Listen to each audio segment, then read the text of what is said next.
वेधसे रघुनाथाय नाथाय सीताय पते नमः। राम रामानुजं सीतां भरतं भरतानुजं सुग्रीवं वायुसुतं च प्रणमामि पुनः पुनः।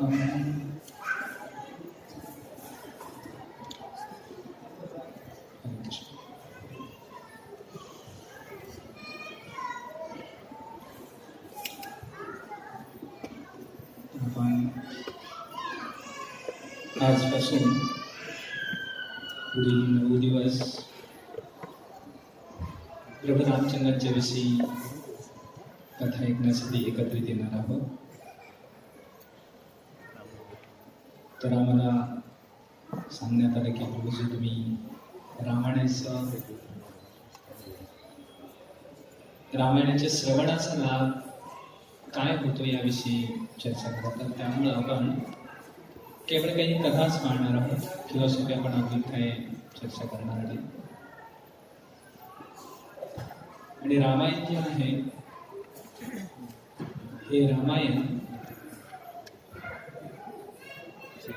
आपल्या हृदयातील मलिनता आहे ती मलिनता दूर करतात. श्री प्रभुपाद सांगतात की जीवात्मा मूळचा शुद्ध आहे. प्रत्येक जो जीव आहे तो मूलतः शुद्ध आहे, मात्र तो ज्यावेळी या भौतिक प्रकृतीच्या सानिध्यात येतो त्यावेळी त्याच्यामध्ये मलिनता येते. हरे कृष्ण. सर्वांना विनंती आहे की हे जे प्रवचन आहे इथून पुढे 5 तास चालेल, तर ज्याला लवकर जायचं ते जाऊ शकतात आताच, मध्ये उठू नका कुठे. तर श्री प्रभुपाद सांगतात की जीवात्मा शुद्ध आहे, मात्र भौतिक प्रकृतीच्या सानिध्यामध्ये आल्यामुळे त्याच्यामध्ये मलिनता येते. जसं पाणी शुद्ध आहे, परंतु हे पाणी ज्यावेळी भूमीला स्पर्श करते त्यावेळी त्याच्यामध्ये वेगवेगळ्या प्रकारे मलिनता येते. आणि मलिनता कलियुगामध्ये येणं हे एक स्वाभाविकच आहे. जसं आपण किती जरी चांगली फरशी बसवली बाथरूम मध्ये, चकाचक आहे अगोदर, परंतु जसं काळाचा ओघ जाईल, काळ निघून जाईल, त्या प्रकारे त्या फरशीवर मलिनता येत नाही. तर मलिनता येते म्हणून एखाद्या व्यक्तीने विचार करायची गरज नाही की काय माझी फरशी बेकार होती का. नाही, फरशी चांगली होती. स्वभावच आहे, काळाच्या प्रभावामुळे ती मलिन होत जाणार. मग एखाद्या व्यक्तीचं कर्तव्य काय पडतं की ती वारंवार स्वच्छ करत राहणं. तसं कलियुगामध्ये हृदयाची मलिनता ही प्रत्येक वेळी होतच जाणार. मात्र प्रत्येक व्यक्तीचं कर्तव्य आहे की ह्या मलिनतेपासून वाचायचं असेल तर वेळच्या वेळी त्याला आपण साफ करत राहिलं पाहिजे. मग हृदयाचं मार्जन, हृदयाची मलिनता कशी जाणार, तर केवळ भगवंतांच्या श्रवणाच्या सहाय्याने, भगवंतांच्या लीलांच्या श्रवणाच्या सहाय्याने. म्हणून भगवंताविषयीच्या कथा आहेत, ह्या कथा आपल्या हृदयाचं शुद्धीकरण करतात. म्हणून आपण भागवतमध्ये पाहतो, नष्ट प्रायेषु अभद्रेषु नित्यम भागवत सेवया, की भगवंतांच्या कथा ज्या आहेत आपल्या हृदयातले अभद्र दूर करतील. आणि भगवंतांच्या अनेक अवतार आहेत, भगवंतांच्या अनेक लीला आहेत. आपण या ठिकाणी रामायणातल्या काही लीलांसह वर्णन करणार आहोत की कशा प्रकारे रामायण श्रवणाच्या सहाय्याने एखाद्याच्या हृदयातील मलिनता दूर होते. आता रामायणामध्ये जर पाहिलं तर भरपूर काही भाव भरलेले आहेत रामायणामध्ये. असंच फक्त आपण रामायण वाचलं एक ज्ञान मिळेल, परंतु त्या भावाच्या सहाय्याने जर रामायण नाही वाचलं तर आपल्याला रामायणामध्ये रुची येणार नाही. रामायण श्रवणासाठी किंवा त्याच्या पठणासाठी त्या प्रकारचा भाव पाहिजे, मग त्या व्यक्तीला ते रामायण अतिशय चांगल्या प्रकारे समजतं. आपण राजा कुलशेखरांच्या बाबतीमध्ये पाहतो. राजा कुलशेखर सुद्धा रामायण ऐकत होते, आपण सुद्धा रामायण ऐकतो. मात्र राजा कुलशेखर पूर्णपणे समरस होऊन जायचे त्या प्रसंगाशी. आपण अनेक कथा कुलशेखरांच्या बाबतीमध्ये पाहतो. एक वेळ कुलशेखर यांना ते रामायण पाठक सीतेचं अपहरण झालं. दुष्ट रावणाने सीतेचं अपहरण केलंय आणि सीतेला लंकेमध्ये घेऊन चाललेला आहे रावण.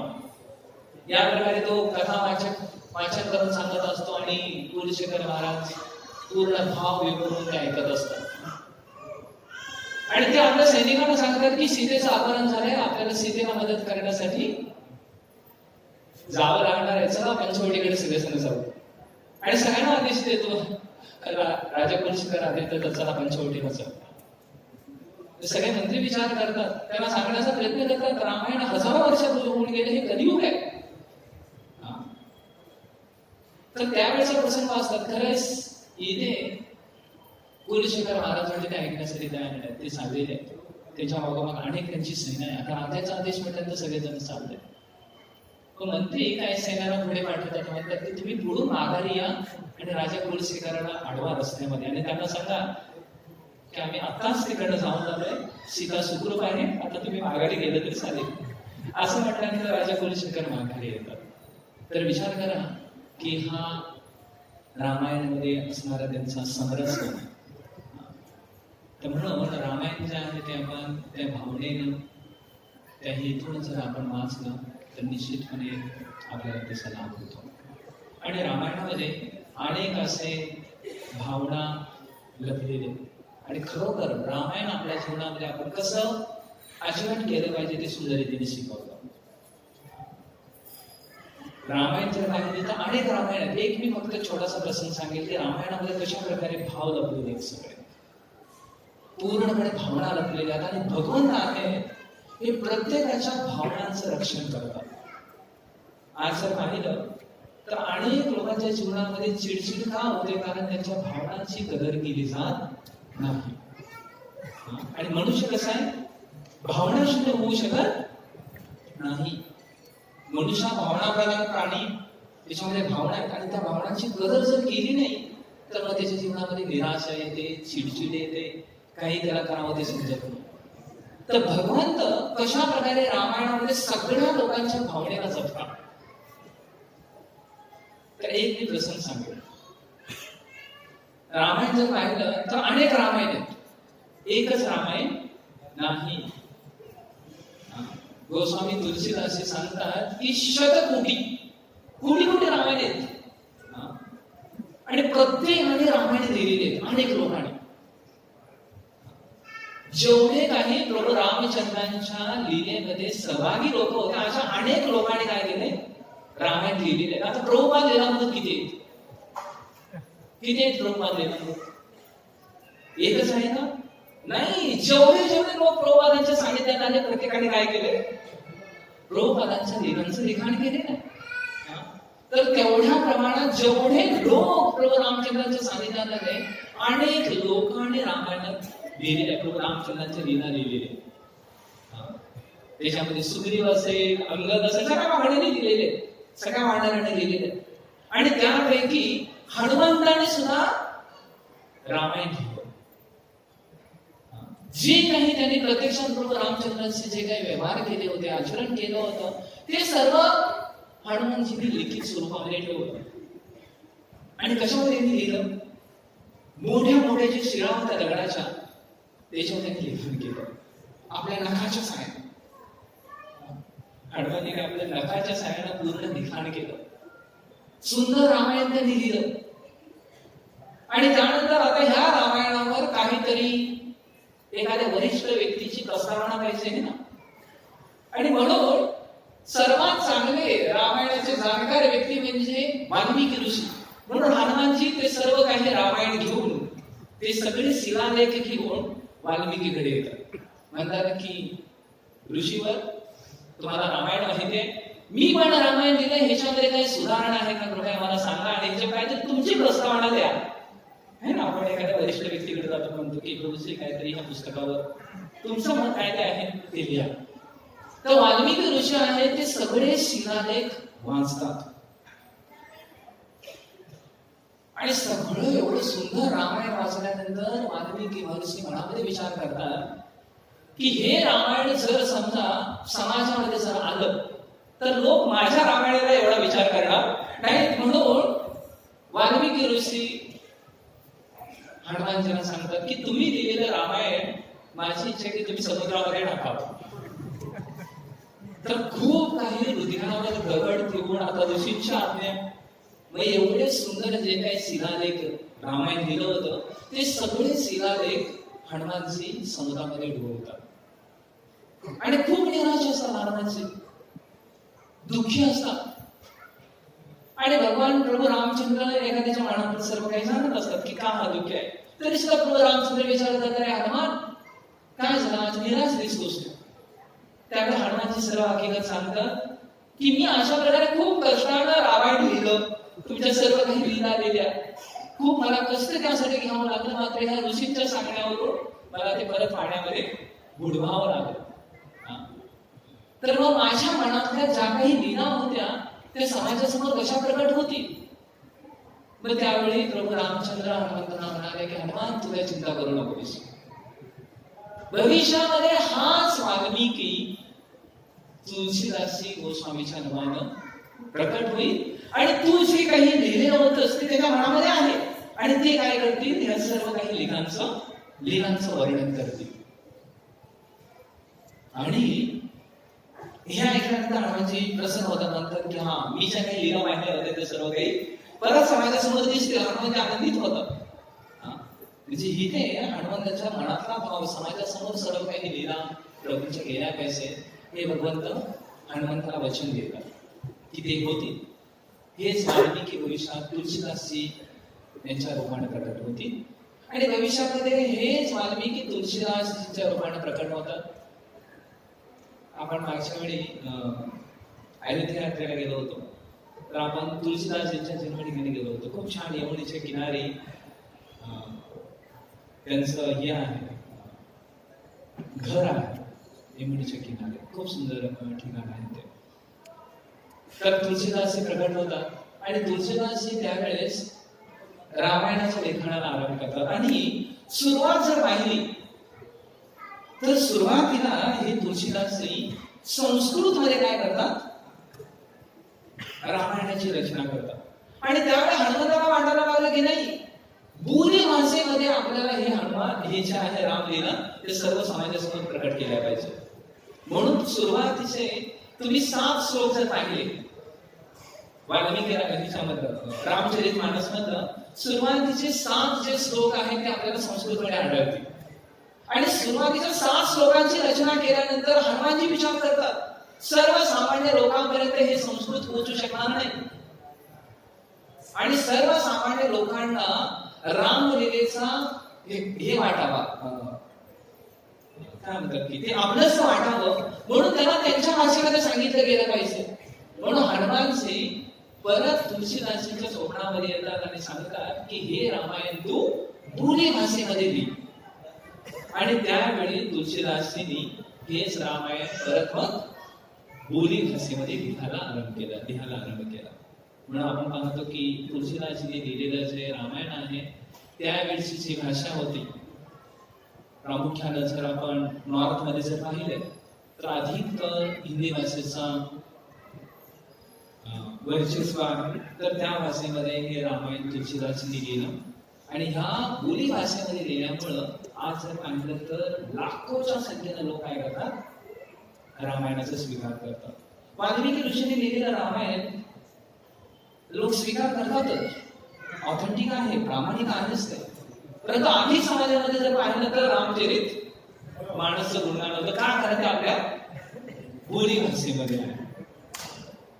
तर हे खूप महत्वपूर्ण गोष्ट आहे की एका भक्ताचा भाव आहे, तो भाव प्रभू रामचंद्र जपतात आणि त्यांनी या प्रकारे त्याचं संभाळ पण केलेले त्या भावाचा. तर रामायणामध्ये असे अनेक प्रसंग आहेत ज्या प्रसंगाच्या मध्ये एखाद्या भक्ताच्या भावना आणि भगवंताने त्या भावनेचं केलेलं संगोपन कसं आहे हे आपल्याला आठवण येतं. तर आपण तत्वज्ञानाकडे आधी जायला नको, कारण मला सांगण्यात आलं की थोडीशी कथा काहीतरी घ्या.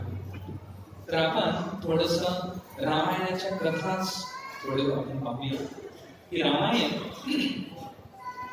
याच्या श्रवणाचा काय लाभ आहे. तर स्वयं वाल्मिकी महर्षी आहे ते रामायणाचा महिमा सांगतो. हा प्रसंग स्कंद पुराणमध्ये येतो. स्कंद पुराणमध्ये चतुष्कुमार आहेत. हे चतुष्कुमार नारद मुनींना विचारतात की प्रभू, भगवंतांच्या प्रती जर एखाद्याचं आकर्षण वाढायचं असेल तर त्या व्यक्तीने काय केलं पाहिजे? एखाद्याच्या जीवनातील पाप नष्ट व्हायचे असतील तर त्याने काय केलं पाहिजे? तर असे वेगवेगळे चतुष्कुमार प्रश्न विचारतात. आणि या प्रश्नाच्या उत्तराखातर नारद मुनी या चतुष्कुमारांना अतिशय सुंदर रीतीनं भगवंतांच्या लीला चरित्र वर्णन करून सांगतात. ते म्हणतात की भगवंतांच्या ज्या लीला आहेत त्या एखाद्या व्यक्तीला खरोखर पापातून मुक्त करणारे आहेत, तर सोबत भवबंधनातून मुक्त करणारे. म्हणून नारद मुनी म्हणतात, चरित्रं रघुनाथस्य शतकोटी प्रविशतम् एकेकाक्षरं पुंसां महापातकनाशनम्. तर नारद मुनी म्हणतात की चरित्रं रघुनाथस्य, रघुनाथांचं जे चरित्र आहे हे चरित्र शतकोटी प्रविशतम्, की एखाद्याच्या जीवनातील शतकोटी शेकडो कोटी जन्मापूर्वीची जी काही पाप असतील त्या सगळ्या पापातून त्याला काय करणार आहे? मुक्त करणार आहे. आणि या चरित्रातला एक एक अक्षरम, जे रामायणातलं एक एक अक्षर आहे, एक एक अक्षरम पुंसा महापातक पातकम, की एक एक अक्षर आहे या अशा मोठ्या महापातकापासून त्याचं रक्षण करणार आहे. तर या प्रकारे नारद मुनी चतुष्कुमारांना सांगतात. आणि पुढे म्हणतात, परंतु ही रामकथा किंवा भगवंताचं चरित्र ऐकण्याची संधी कुणालाही साधारण व्यक्तीला मिळत नाही. त्याच्यासाठी सुद्धा भाग्यशाली पाहिजे. म्हणून पुढे ते म्हणतात, दुर्लभम कथा लोके श्रीमद रामायण भवः कोटि जन्म समुद्रेन भूतेन नैव लभ्यते. तर ते म्हणतात की दुर्लभम कथा लोके श्रीमद रामायण भवः, की ह्या भौतिक जगामध्ये रामायण कथा एखाद्याला ऐकायला मिळणं म्हणजे कसं आहे? दुर्लभम, अतिशय दुर्लभ आहे. कोण ऐकू शकतो किंवा कोणाला ही रामायण कथा समजेल किंवा कोणाला ऐकण्याचं सद्भाग्य लाभेल? कोटी जन्म समुद्रेन, की ज्यानं आपल्या जीवनामध्ये कोटी जन्म चांगले पुण्यकर्म केलेले अशा लोकांना काय मिळणार? त्याचा लाभ मिळणार. म्हणजे रामायण ऐकण्याची संधी साधारण लोकांना मिळत नाही. त्याच्यासाठी पुण्यशील त्या व्यक्तीला असायला पाहिजे. आणि पुढे या रामायणाचं महत्व सांगताना नारद मुनी अतिशय सुंदर रीतीने सांगतात. ते म्हणतात की हे जे रामायण आहे, हे रामायण कशा प्रकारे एखाद्याच्या जीवनातलं सर्व पाप दूर करणार आहे आणि त्याला धर्म, अर्थ, काम आणि मोक्ष याच्यापेक्षा वरचं चांगलं फल प्रदान करणार आहे. म्हणून ते म्हणतात पुढे, धर्मार्थ काम मोक्षाणां हेतुभूता महाफलम् अपूर्वं पुण्यफलदं शृण्वध्वं समुहितः.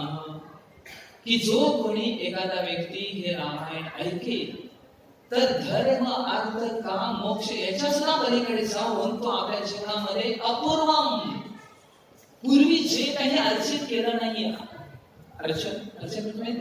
मिळवलं नाही, अशा प्रकारचं चांगलं पुण्यफळ तो प्राप्त करू शकतो. तर हे रामायणाचं महत्व ते सांगतात. पुढे ते म्हणतात, घोरे कलियुगे भ्रमण जनानां पापकर्मिणां मनशुद्धी विहीनानां निष्कृतितां कथं भवेत्. तर ते म्हणतात की ह्या घोर कलियुगामध्ये एखाद्याचं मन दूषित आहे आणि ह्या दूषित मनाला शुद्ध करण्यासाठी एकमेव उपाय म्हणजे रामचरित. भगवंताच्या लीलेचं वर्णन जे आहे त्याच्या मनाचं शुद्धीकरण करू शकतो. खूप श्लोक आहेत त्याच्या जे रामायणाचं महत्व सांगतात. पुढे ते म्हणतात की हे जे रामायण कथा आहे तर ते रामायण कशा प्रकारे एखाद्याच्या जीवनामध्ये श्रवण करण्यायोग्य सर्वात उत्तम असं काव्य म्हणून ते म्हणतात रामायणं परम नामायणं नाम परमं यह काव्य सुपूर्णदम पुण्यदम. तर ते म्हणतात की रामायणम अशा प्रकारचं काव्य आहे की त्याच्या जीवनामध्ये श्रवणाची परिपूर्णता रामायणाच्या साह्याने पडा. म्हणजे रामायणाचं खूप मोठं ते हे करतात, वर्णन करतात. आणि हे रामायण एखाद्या व्यक्तीला सर्व प्रकारच्या मोक्षाच्या पलीकडे जाऊन कलियुगातलं जे काही भगवत प्राप्तीचं चांगलं सांगत म्हणजे भगवद्गीता किंवा रामायण या प्रकारे ते सांगतात. म्हणून एक छान श्लोक आहे त्याच्यामध्ये ते म्हणतात बघा, रामायणम आदि काव्यम. म्हणजे रामायण काय आहे? आदिकाव्य. आणि पुढे ते म्हणतात तर स्वर्ग मोक्ष प्रदायकम, की हे रामायण काव्य एखाद्याला स्वर्ग मोक्ष अशा प्रकारे प्रदान करू शकतं. आणि त्या व्यतिरिक्त तस्मात घोरे कलियुगे सर्व धर्म बहिष्कृते, की या काव्याच्या व्यतिरिक्त ते म्हणतात की कलियुगामध्ये चांगलं काव्याचं गुंतन नाही. तर या प्रकारे ते वर्णन करतात. आणि पुढे ते आता नारद मुनी चतुष्कुमारांना सांगतात. तर ते म्हणतात की रामायणाच्या कथा ऐकून अनेक लोकांची आपल्या जीवनातल्या पापांचं पापातून ते बाहेर पडलेले आहेत. म्हणजे अजून एक श्लोक आहे त्यामध्ये ते म्हणतात, कथा रामायणस्यापि नित्यं भवतु यद्ग्रहे तद्ग्रहं तीर्थरूपं हि दुष्टाणां पापनाशनम. तर ते म्हणतात की रामायणम कथा रामायण अपि, की ज्याच्या घरामध्ये नित्यम भवती यद्ग्रहे, ग्रहे म्हणजे घर, ज्याच्या घरामध्ये नित्य नेमानं रामायणाचा पाठ सांगतो तर त्या ठिकाणी तद्ग्रहे तीर्थरूपम, ते घर काय बनतं? तीर्थाप्रमाणे बनतं. आणि दुष्टाणां पापनाशनम, ते दुष्टांचं पाप नाश करू शकतो. तर या प्रकारे रामायणाचे महत्व सांगतात. आणि पुढे ते नारद मुनी म्हणतात की एक ऊर्जे माघे सिधी पक्षे चैत्रे च द्विज सप्तमा. आता या ठिकाणी चैत्र मासामध्ये चैत्र आधार, तर ते म्हणतात की चैत्र मासामध्ये, आपण चैत्र मासामध्येच रामायण ऐकणार आहोत.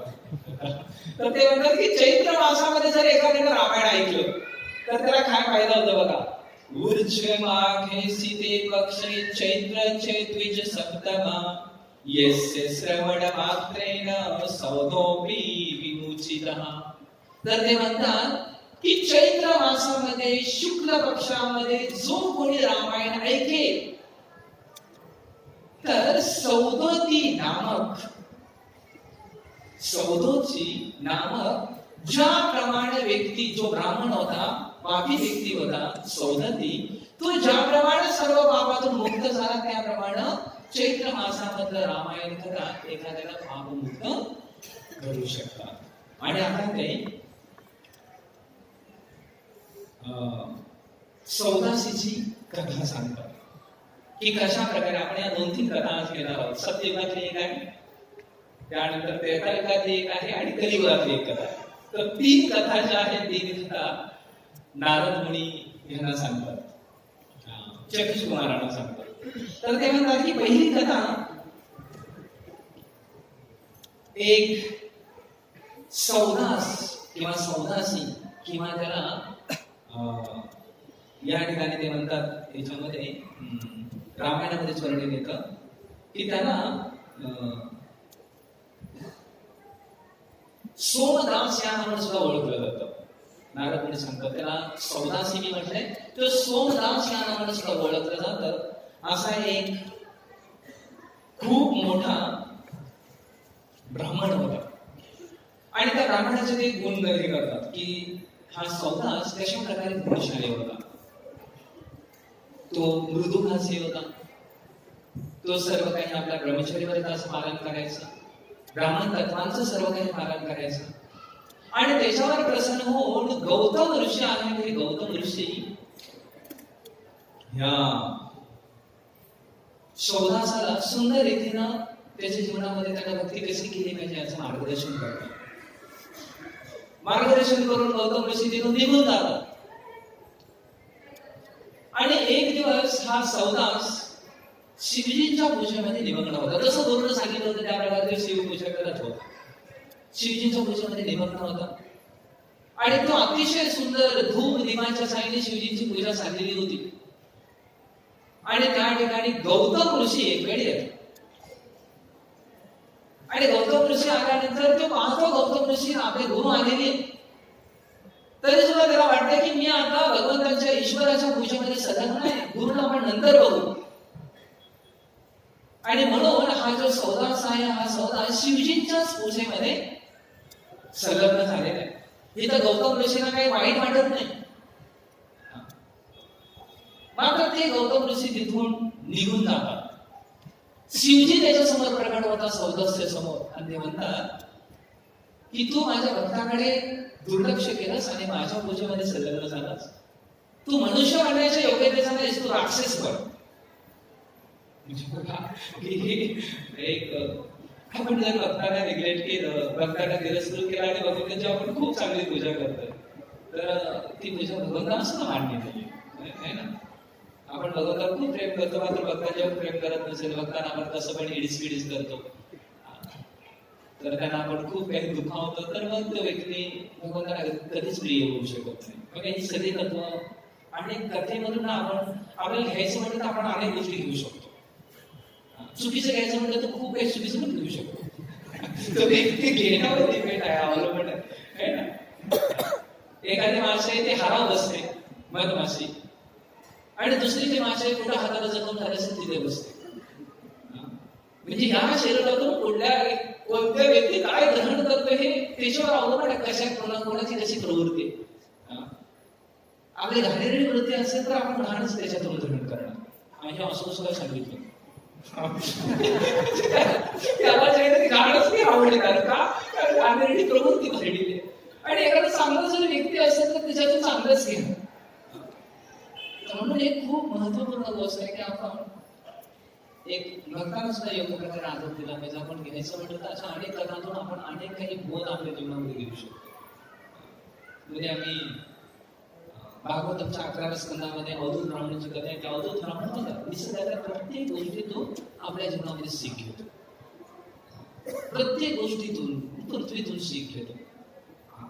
आणि आपण चालते बोलते भक्त आहेत आपल्या जीवनामध्ये, त्यांच्यातून सीख घेत नाही, दुर्गुण शोधतो त्यांचे. म्हणजे दुर्गुण घ्यायचं म्हटलं तर आपण भगवंतामध्ये सुद्धा दुर्गुण काढू शकतो. आणि गुण घ्यायचं म्हटलं तर एखाद्या भिकाऱ्याकडे सुद्धा आपण गुण घेऊ शकतो. पुढे एक कथा येणार आहे, खूप छान कथा आहे. एक विभांडक नावाचे ऋषी एका साधारण राजाकडून काहीतरी घेण्याचा प्रयत्न करतात. खूप छान कथा आहे, पुढे रामायणाचीच कथा आहे. तर इथे हे जे आहेत शिवजी म्हणतात, माझ्या भक्ताला निग्लेक्ट केलं, तिरस्कृत केलंस आणि माझी पूजा करतोस, तू राक्षस करतो. तर हा भयंकर मोठा राक्षस म्हणतो, खूप मोठा राक्षस.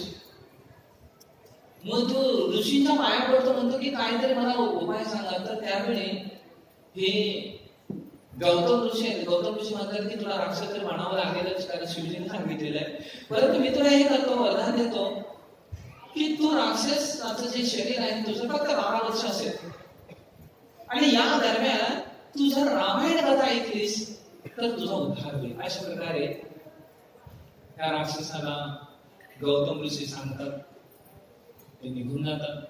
आणि हा अतिशय मोठा राक्षस बनतो.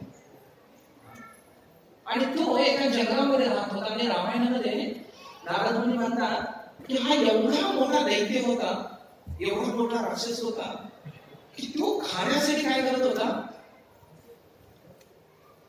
नरभक्षी राक्षस, म्हणजे सर्व जीवित जे हे होते प्राणी होते त्यांना मारून खाणारा. आणि त्याने 6 महिन्यामध्ये 100 मैल जंगल साफ केलेलं होतं. 100 मैल म्हणजे किती झालं? खूप मोठं झालं ना सर. 150 किलोमीटरचं. 150 किलोमीटरचं 6 महिन्यामध्ये त्या जंगलातले सगळे प्राणी होते आणि कामाचा गोरे होते. तर त्याच जंगलामध्ये एक कलिंग देशामधला, कलिंग देश म्हणजे कलिंग देश म्हणजे आजचा ओडिसा.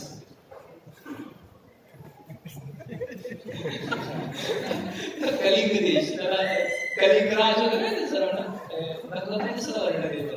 तर जे कलिंग देश, या कलिंग देशाचा एक ब्राह्मण होता, अतिशय सुंदर ब्राह्मण.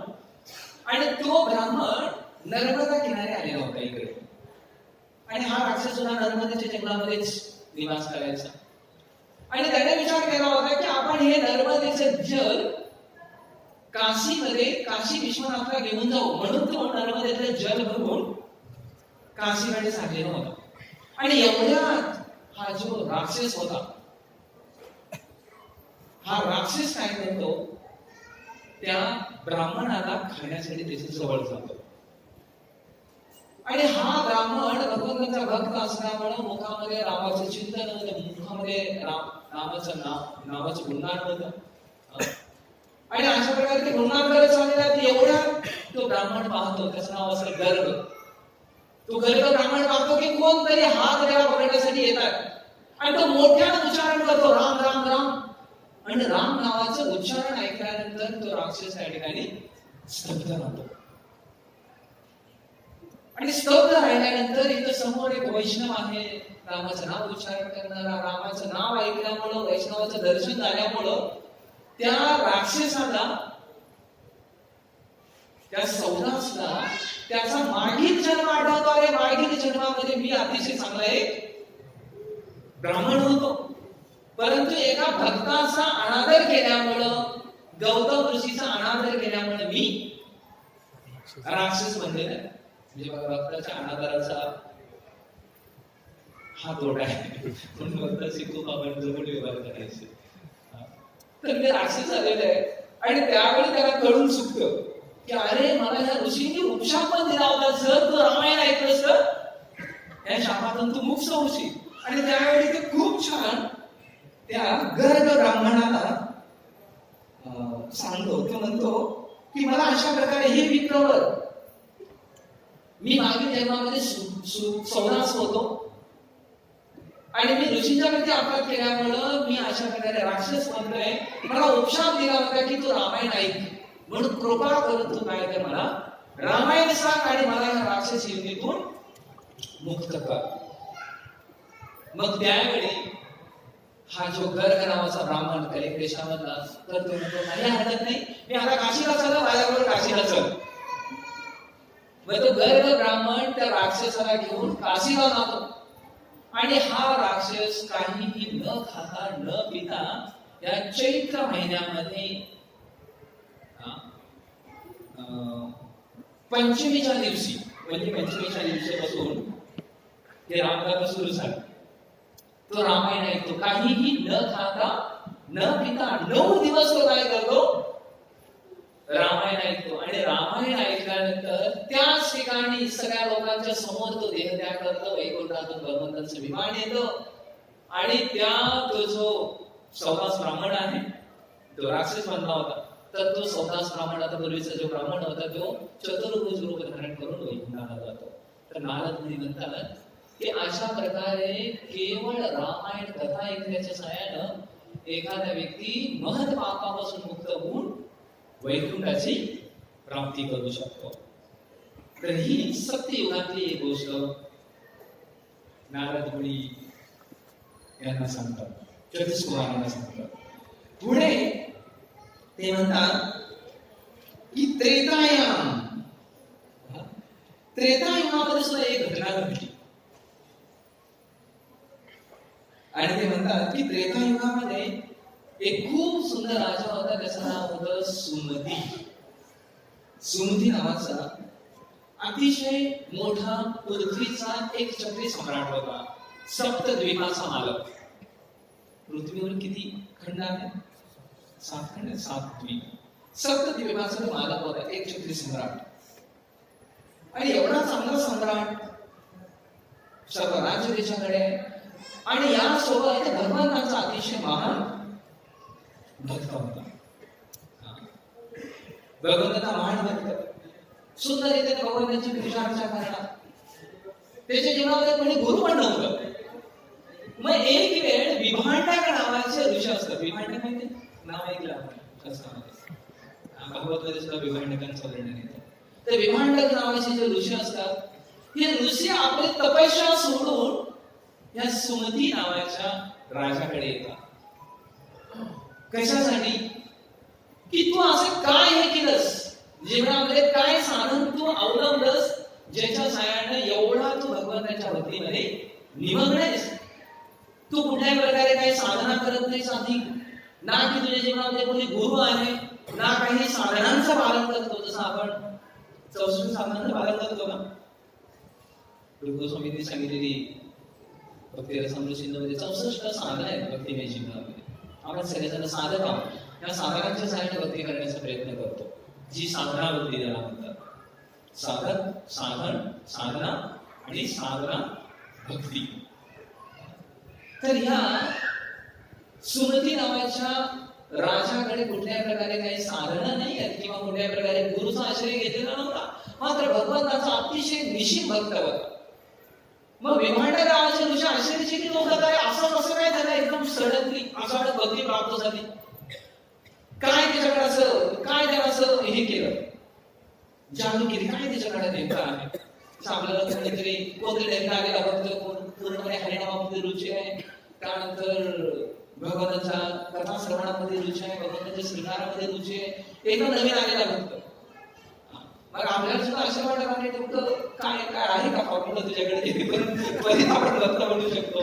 तर हेच विचार करण्यासाठी विभांडक ऋषी ह्याच्याकडे येतात, ह्या सुमती राजाकडे येतात की काय तुमच्याकडे असं आहे.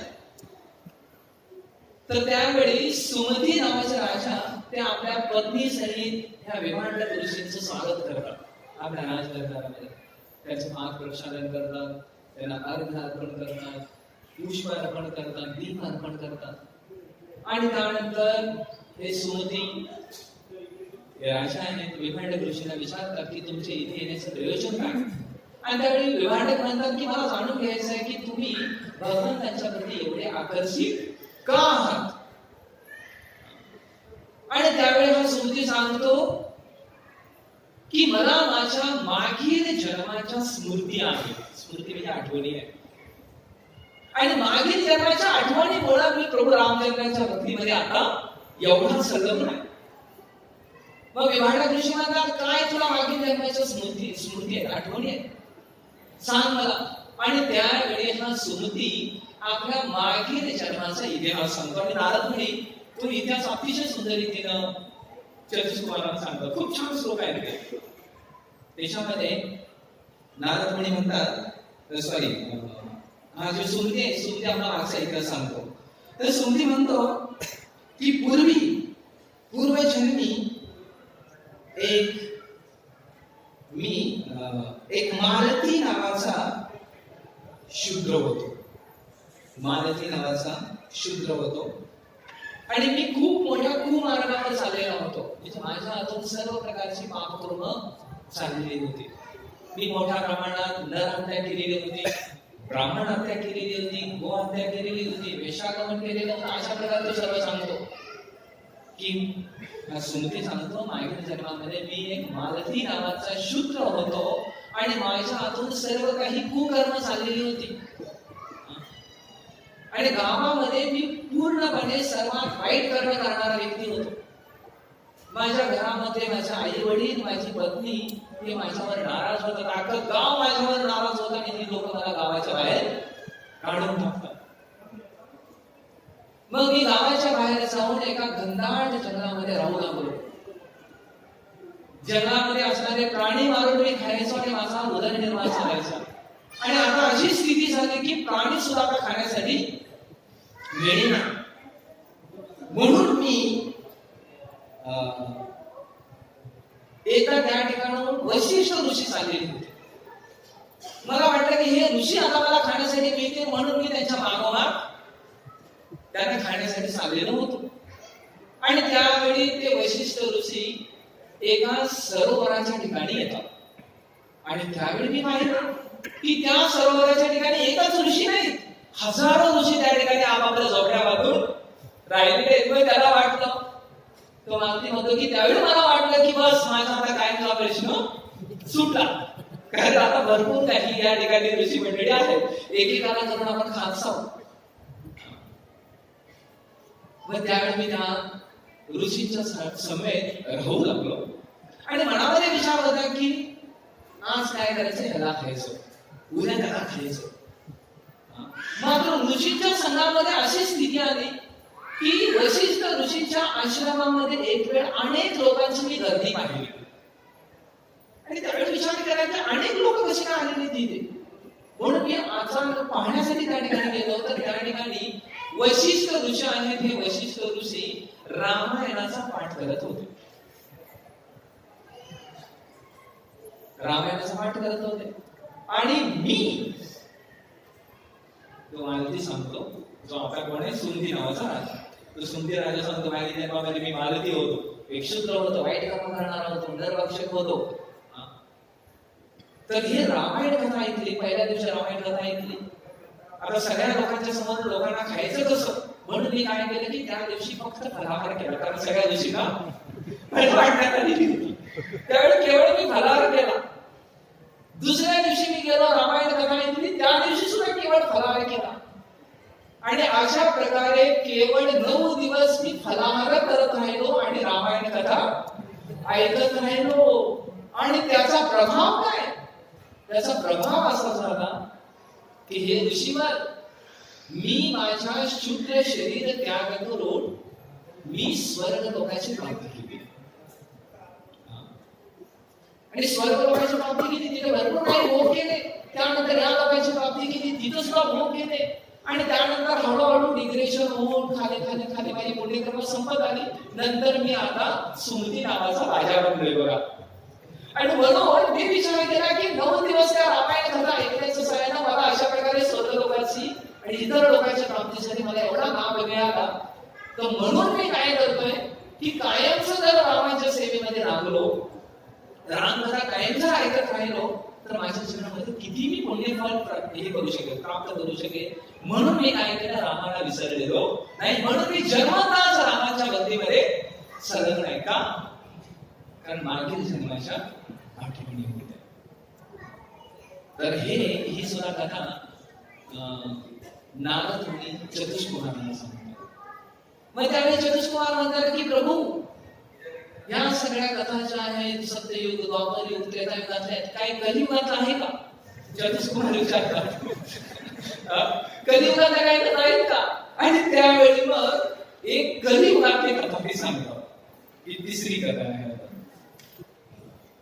तर ती तिसरी कथा सांगतात की कलियुगामध्ये सुद्धा रामकथेच्या साहाय्याने कशा प्रकारे लोकांना फायदा झालेला. आणि ते सांगतात की कलियुगामध्ये एक कलिक नावाचा व्याध होता. कलिक नावाचा एक व्याध म्हणजे शिकारी. तो कलिक नावाचा एक व्याध होता, शिकारी होता.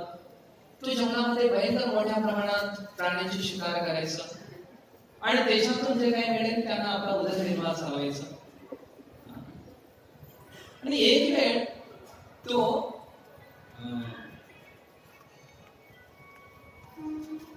खूप छान एका नगराचं नाव मला सांगतात.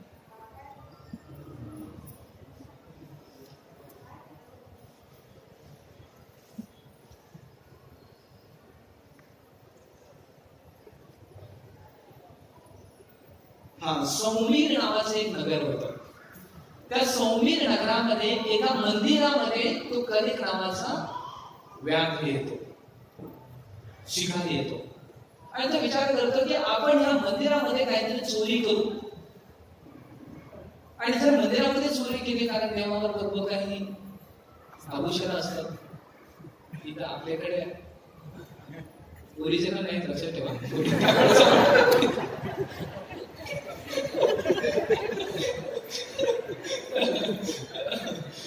कोणी सांगू नका, आमच्या सुद्धा मंदिरामध्ये ओरिजिनल दागिने बघून एवढं टाकायचे सगळं वेळच असं वेळेस म्हणजे सावध राहावं.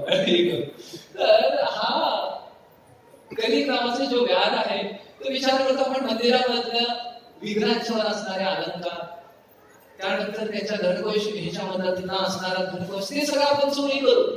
ते सर्व चोरी केल्यानंतर आपण बरेच जीवनामध्ये चोरी करायची गरज पडणार नाही.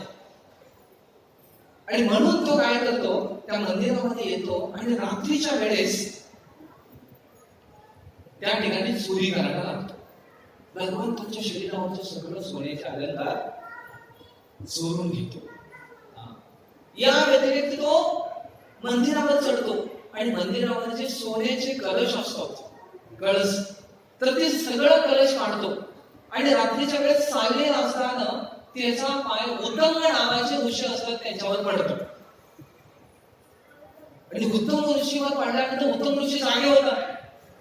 मग त्या कलिकला वाटतं की बहुतेक आता उत्तम ऋषी मला थांबवतील, परत माझं सोनं काढून येतील, म्हणून हा काय करतो, कलिक व्याध उत्तम ऋषींच्या छातीवर पाय ठेवतो आणि हातामध्ये तलवार घेऊन त्याचा गळा कापण्यासाठी उठतो.